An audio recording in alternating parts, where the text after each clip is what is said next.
Hi, everyone, and welcome to the Big Ten Show presented by the Believe Network. Thank you for tuning in on Bally Sports. And today I'm joined by Bally Sports' own, the host of the Rally on Bally, as well as college football reporter for the Big Ten Network, plus coverage of Major League Baseball on Apple TV. Plus, she is the wonderful Brooke Fletcher.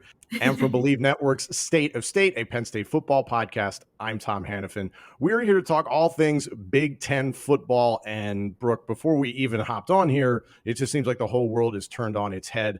I think we have to start with what's going on with Michigan out of respect to them being in the college football playoffs. They've got Alabama coming up in the semis, but let's first talk about the rumors surrounding Jim Harbaugh possibly getting Yeah. a record-setting extension.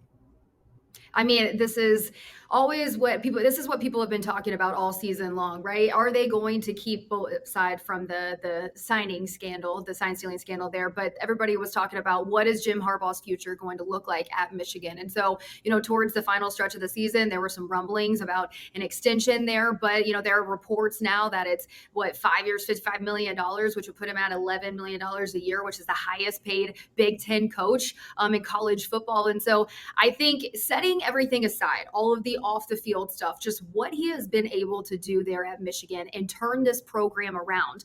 This season, talking to the players, talking to the offensive coordinator, Sharon Moore, and just the coaches there on staff, you can tell that the atmosphere there, it's different. And that is due to Jim Harbaugh and what he has done with recruiting and putting this team and this program on the national stage. So it makes sense why Michigan would want to keep him there in the long run. Now the ball would be in his court because he has been linked to NFL teams. There's always been, those rumors flying around. That time of the year where, okay, is Jim going to stay? Is he going to go to the NFL? So yeah, I mean, I think this is something to definitely follow. Nothing is set in stone yet, but I think Michigan, they need Harbaugh there to continue to be on that national stage. Well, and also a number of months ago, as you talked about the sign stealing scandal, and there had been multiple sanctions against Jim Harbaugh. He had to sit out a handful of games to start this season and end this regular season. So there was questions surrounding whether or not the University of Michigan was going to want him back because of Yeah. those sanctions. Would he go to the NFL to avoid those sanctions? Now it seems like a complete 180. Michigan versus everybody is a very real mentality. And had he not ripped off 3 straight wins against Ohio State the last 3 years in a college football playoff appearance, this could be a very different story. And now he's the king of Ann Arbor. Right. And another thing to keep in mind is how is this going to impact Sharon Moore? Because lately there's been rumors flying around. Well, he's kind of proven that he can handle being a head coach. And not only that, but a great program like Michigan. And so with there being the head coaching carousel going on, he's somebody that programs are going to want to hire. So now that if they lock Jim in for a long time, what does this mean for Sharon's future? Is he going to, stay there? Do they want to lock him in for maybe at least a couple more years before maybe he gets picked by a different program? So there's just still a lot of questions and, what his future looks like with the program. We're going to talk more about Michigan because 9 Big Ten teams will be competing in bowls this bowl season. So we'll talk a little bit more about Michigan and Alabama. And Brooke, I think we have to stay with the top 2 of the Big Ten because where Michigan goes, Ohio State is shortly there to follow. There's so much happening right now with Ohio State in terms of roster management. Let's start with the rumors out there that wide receiver Marvin Harrison Jr. and running back Travion Henderson have been offered, quote, first round NIL caliber deals to come back to Ohio State in 2024. First off, do you believe it? And secondly, what do you think Harrison and Henderson should do? Oh gosh. Okay. I mean nothing surprises me anymore when it comes to college football. It's proven to be like the Wild West. So, and especially with the NIL deals, nothing surprises me anymore. But I mean, okay, so including what a signing bonus would be for a first round player, that's like talking in the range of what, close to $25 million for Marvin Harrison Jr. That's a lot of money. So to say that it's not, I mean, it's possible, but I would just find that hard to believe. I need to see it happen, but I don't think Marvin is going to come back here. I think he's kind of did what he can at Ohio State there. He's a Heisman finalist, right? He's ready to move on, turn that page and go to the NFL here. And also with the quarterback situation, up for question. We know the chemistry that he has with Kyle McCord. Kyle McCord has now entered the transfer portal. So does he want to stick around and possibly risk one, getting injured, maybe not even knowing, who the quarterback's going to be, if they're going to have a young guy, if he's going to have that productive of a season next year. So I think it's time for him to move on. Trevion Henderson, I feel like he had a breakout season last year. And, with the value that the NFL puts on running backs, go ahead and get your bag next year, right? Get paid, and then you can go on to the next level. And I would even question if Travion Henderson is a first-round pick. I think he's an outstanding Right. running back, but can you make more money technically coming back to Ohio State, considering how the NFL and frankly college football have not valued the running back position as the years have gone on?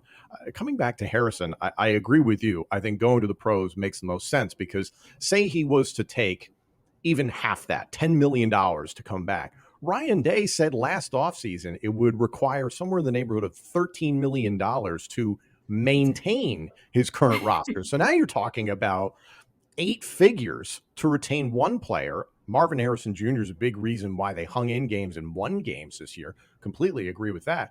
But if you're Marvin Harrison, you come back for another year in Columbus, say you get hurt, say it's not as productive. Do you Right. hurt your draft stock all of a sudden and you can go in and still get paid great money, but are you just delaying that bag, as you put it?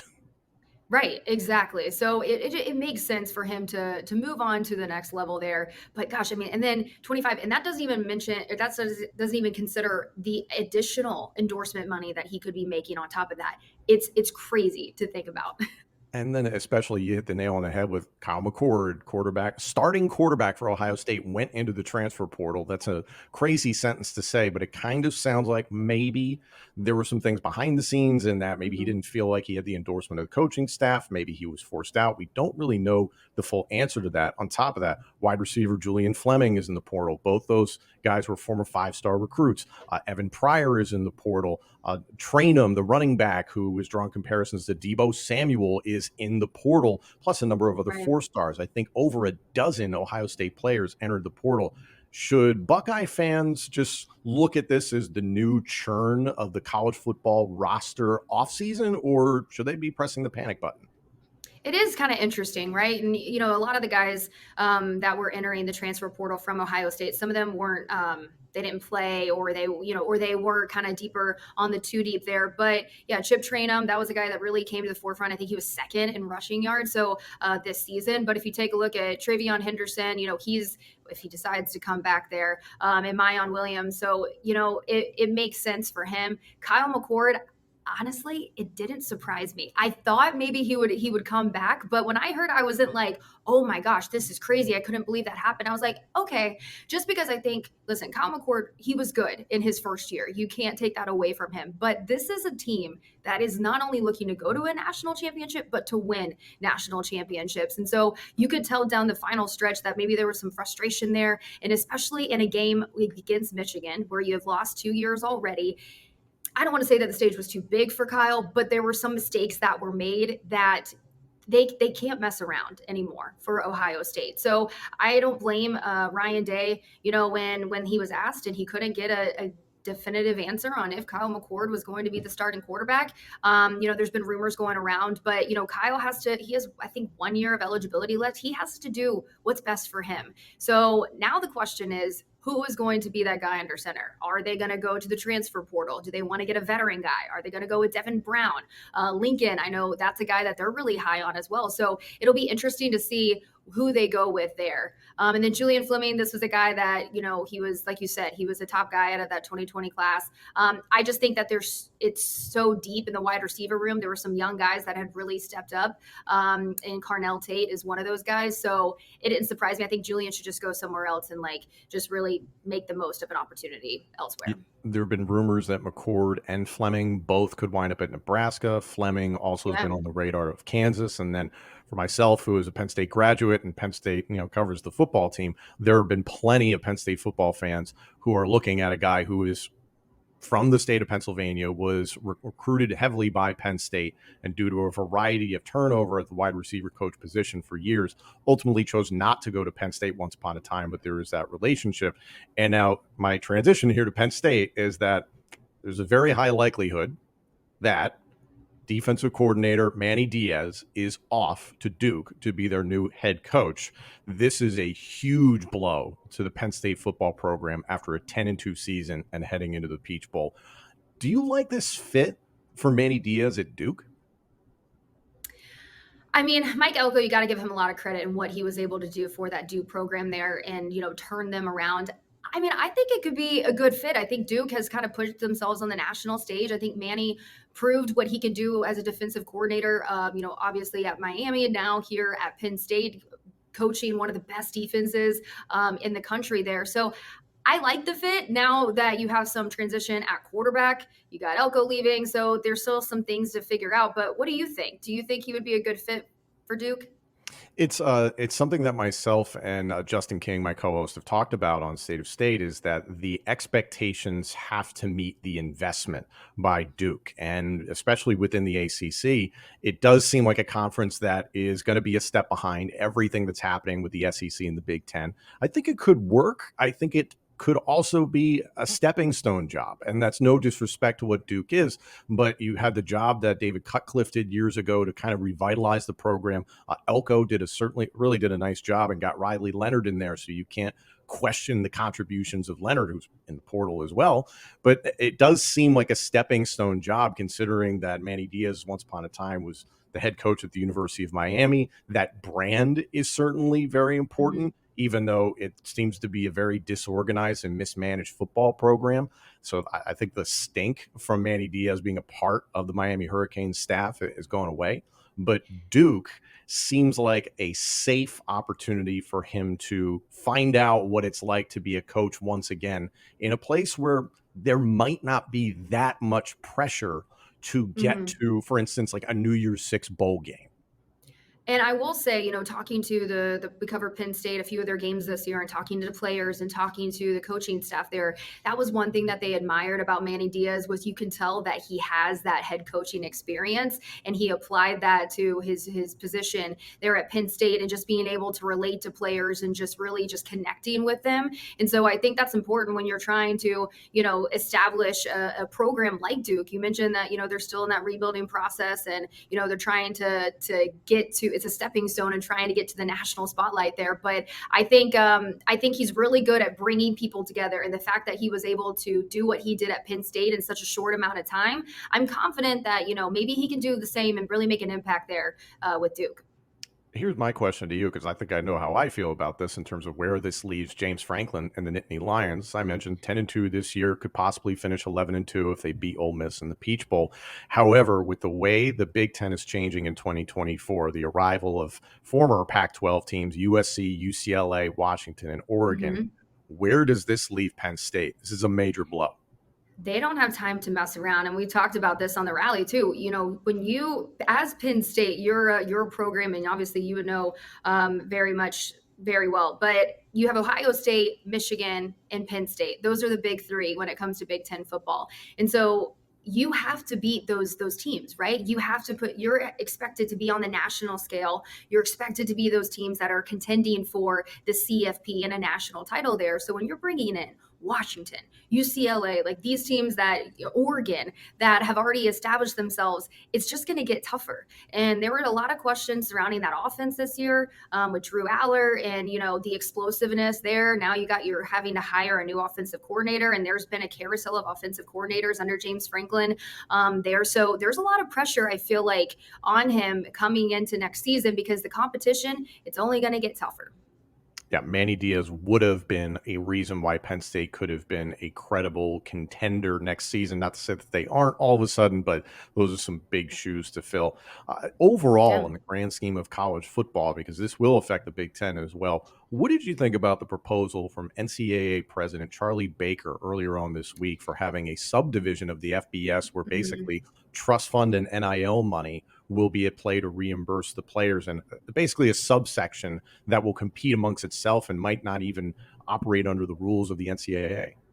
Yeah, we talked about that on the show, and there's still more details. It gets super complicated, right, on how you would do it. But I think it would be given to about 50% of the athletes there. And so my thing was how are you going to decide, who you're going to give that money to? Also, are certain programs going to cry poor, because in order to compete with some of these big programs that 30 million or whatever the money or the exact amount is, it's nothing to them, right? But some of these programs, it's like, can they afford that, or are they willing to take that extra step there? So, I mean, that's just another hurdle that you're going to have to overtake. I think it's good. I mean, I think athletes, they deserve to have, they deserve to be paid. But yeah, the one thing, those are the two things that really stood out to me, was just how are you going to decide if it's just going to be 50% of the player or of the athletes, and are all programs going to are they going to get on board, and how that's going to impact certain ones that maybe aren't as successful as those top dogs. What do you think? To me, when it comes to the players, it's all or nothing. If you strap on a helmet, if you step on the field, you are putting yourself, not to say in harm's way, but you're putting yourself into the field of play just like anybody else, whether it's a Marvin Harrison Jr. or it's the fifth offensive lineman on the depth chart. To me, it doesn't matter. The players should be getting paid. And if that's part of the revenue, I think that's a very easy model to go off of. And the odd thing about this proposal from Charlie Baker is that we kind of already have this with the Power Five and Group of Five. So now it's just maybe making this more official, and maybe it's even sectioning off the SEC and the Big Ten, as we already know, are the two major powers in college football. Frankly, the way the NCAA moves at a glacial pace, I would not hate seeing a group of teams separated so that they can figure things out on their own. No, I completely agree. And it's crazy just to think about the how constant it is changing when it comes to the NIL deals. And so, yeah, I mean, it's just something that we'll definitely have to keep an eye on and keep track. Let's go rapid fire here. As we mentioned earlier on, 9 Big Ten teams will be competing in bowl games this year, which is just absolutely fantastic for the conference altogether. I want to start off with Northwestern versus Utah in the fantastic SRS Distribution Las Vegas Bowl. Listen, Yeah. Northwestern, it's been a complete about face. Went from 1-11 to 7-5. David Braun is the Big Ten Coach of the Year.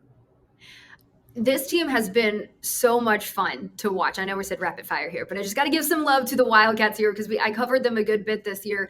And, David Braun, he just the way he was able to turn this program around. This was a team that in a program coming into the season, we had no idea what was going to happen, right? They would just be happy to win maybe 1 or 2 games. But the fact that he was able to get these guys to believe that they can win, there was something different about this team, especially down the stretch. And talking to these players, I think Ben Bryant is a solid quarterback. He's a leader for this offense there.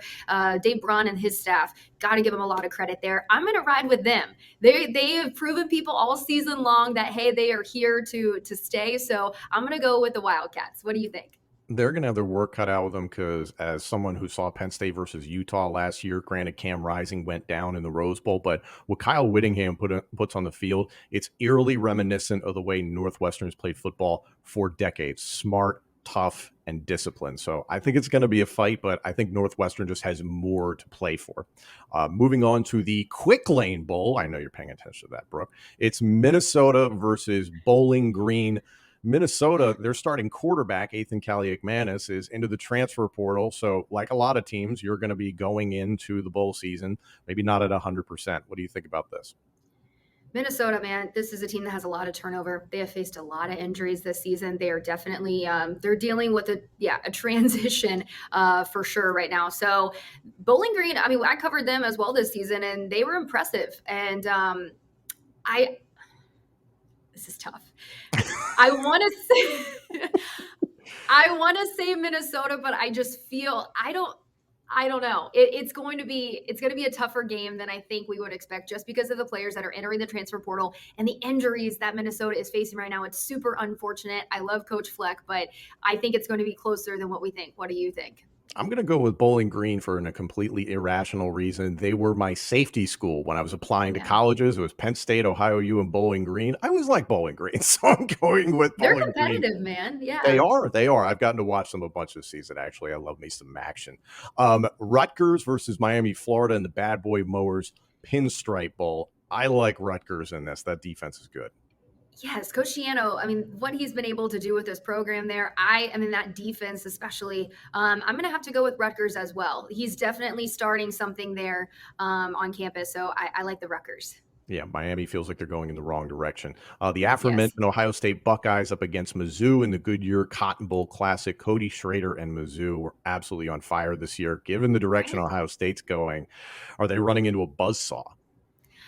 I got to give Mizzou credit because I mean, I'm also very familiar with the SEC, and nobody was talking about Mizzou a couple years ago. But what they have been able to do and put themselves on the national scale, good for them. I'm still going to roll with the Buckeyes, though. I think, yeah, they have some questions there, but this is an opportunity for Devin Brown, though. If Cotton McCord's not playing, Devin Brown, is he going to be that next guy? This is an opportunity for him to prove himself. I think this is going to be a big game, and I think Ohio State, they still have enough depth to really sustain. What do you think? It's a Cardale Jones-esque opportunity for Devin Brown. I put it that way. I think Mizzou makes a statement here. Ohio State just seems to be in flux at the moment. Speaking of your SEC ties, how about Maryland versus Auburn in the TransPerfect Music City Bowl? Okay. Auburn is Can the you be most unbiased? Yeah. okay. This is the thing though. I'm not being biased here, but Auburn, they're the most confusing team because how do you lose to New Mexico State, but then you almost beat Georgia and Alabama? It doesn't make sense to me. What is going on down there on the plains? But Maryland, I respect that team. I respect what they're doing over there. I'm gonna go with Maryland because Auburn, they know how to Auburn, and I don't know if they're gonna if they're gonna get the win. I think Hugh Freeze's building something special down there, but it's gonna take some time. I'm gonna take Maryland. I actually disagree with you. I like that late season momentum for Auburn. How dare you go against your alma mater? It's terrible. I know Auburn fans don't come after me. Speaking of alma maters, mine, Penn State versus Ole Miss in the Chick-fil-A Peach Bowl. I'm biased. I like Penn State's defense better than I like Ole Miss's offense. How about you? Yeah, I'm gonna go with Penn State on this one. That defense, man, it's so good. I think, Drew Aller, he was finding his stride down the stretch there. There's still some things obviously he has to work on. You can tell he's a young QB. But Lane Kiffin, what he's done there at Ole Miss, he's building something right. But I'm gonna go with Penn State. Yeah, regardless of who the coordinator is for one game, I like Penn State. Yeah, Wisconsin versus LSU in the ReliaQuest Bowl. Could we see the future Heisman Trophy winner Jaden Daniels and LSU in that game? I'm gonna go with LSU. I'm sorry, Wisconsin fans. LSU, Jaden Daniels, what he's doing there, and despite their defense is maybe not their strong suit, but I still think that they're gonna get a win here. I completely agree. Speaking of defense being a strong suit, Iowa versus Tennessee in the Cheez-It Citrus Bowl. I think Tennessee has enough offense, like they can maybe piece it together enough. Milton has been a disappointment this year at quarterback, though. Yeah, it's a very stout defense versus a very efficient offense in Tennessee. I just don't think Iowa has enough on offense. And then Cooper DeJean, you can tell that him not being out on the field, that's really impacting them. So I'm going to have to go with the Tennessee on this one. Yeah, can Iowa punt their way to a bowl win? Who knows? My gosh. And then last but not least, Michigan and Alabama in the college football playoff semis in the Rose Bowl. You saw how Alabama reacted in the room, and they looked calm, cool, and collected, and Michigan looked like, ooh, we drew the Crimson Tide. This is when I first heard this, when they were deciding, obviously, if it was going to be Bama or FSU. I was like, Michigan, they're going to want FSU because Bama, they looked good versus Georgia. And Jalen Milroe, man, like he is such a threat in the passing game and in the running game. He's just playing at all confidence. He's just playing with so much confidence right now. I think it's going to come down to the trenches because Michigan, they have a great defense, great defensive line there. But I'm going to have to, I think, go with Alabama. I think I agree with you. At Nick Saban in the playoff, I think that speaks for itself. Well, and they've proven this year, sorry, real quick, and Alabama has proven that don't underestimate them. And that's like Nick Saban's calling card right there. And I think Michigan, I think they're a 1-point favorite right now. So, yeah, it's going to be a good game. It's narrow. I'm looking forward to it. Brooke, thank you so much for joining me. You can check out Brooke Fletcher on the Rally here on Bally Sports and, of course, on the Big Ten Network and Apple TV+. I'm Tom Hannifan for the Believe Network. Thank you for tuning in to the Big Ten Show presented by the Believe Network.